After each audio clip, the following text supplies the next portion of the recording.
What is up, guys? Today we're going to talk about a real quick thing that happened to me about 5,000 miles ago. We actually had shot another video on this and somehow lost it. I don't know what happened. He's in charge of the footage, blame him. But it's what happens with these G37s, the VHRs are hyper reliable. They're fantastic. For like a VQ motor, considering the DEs and especially the rev ups, the HRs have the galley gasket issue. Yeah. The VHRs are like pretty much bulletproof compared to the rest of them. No, they're actually really good. Yeah. Except for this one kind of weird, like it's kind of weird that they have this set up like this, but also. Yeah. Is what it is. Yeah. So what had happened to me was I was driving late at night. Home from here, I think. No, I was driving home from Culver City. Okay. And basically the coupling for the rear, there's some rear radiator hoses that are going to be under the engine cover over here. You actually have to remove the intake manifold to get to it. Yeah.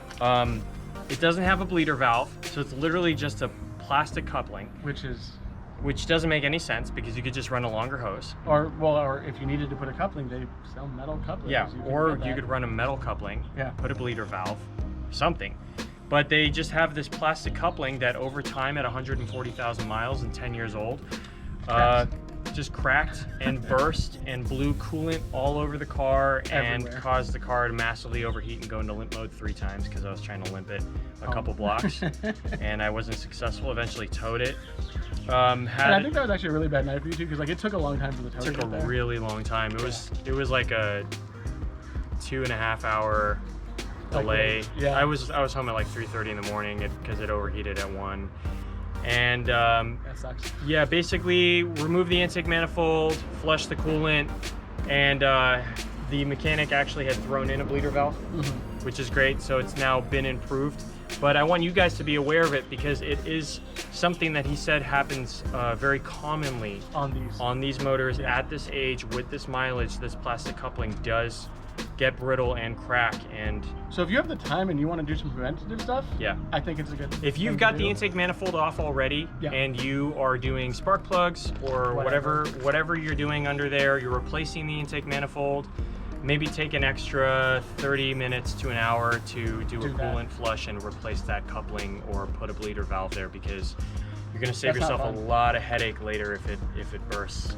I think of all the problems you can have while driving, like coolant ones are the most annoying to me because like typically you can get away with a lot of stuff. If it's broken, you can still kind of if you're leaking oil, you can just put some more oil in it. You can do something. But if you have an open cooling system, like that's it. Yeah, the car overheats. The car's overheating, and you could do some serious damage to it. And it's one of those. I'm very confident this thing's going to run to 300,000, 400,000, 500,000 miles, assuming the very minor wear and tear items don't go bad. But that was a wear and tear item. That's what happened. It caused me to get stranded at 1 in the morning, get home at 3:30. It was terrible. But you know, it wasn't the end of the world. And hopefully if one of you guys sees this and is aware of it, and it can help you prevent you from getting stranded randomly for 2.5 hours. Even if it's not at 1 in the morning, if you're like on the way to work or something and it happens, that would really suck. That's a pain too. You know, just in general, like if you're already there, do it. If not, maybe if you're getting close to that mileage, think about just getting it done. Yeah. And we were also, you had pointed out to me, this radiator hose is starting to expand. We're at about 146,000 miles on this car right now. So I'm actually have the 150K servicing coming up.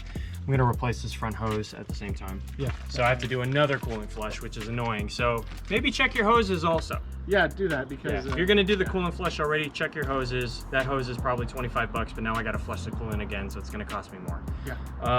But anyways, that's gonna do it for this video. Hope it helped someone.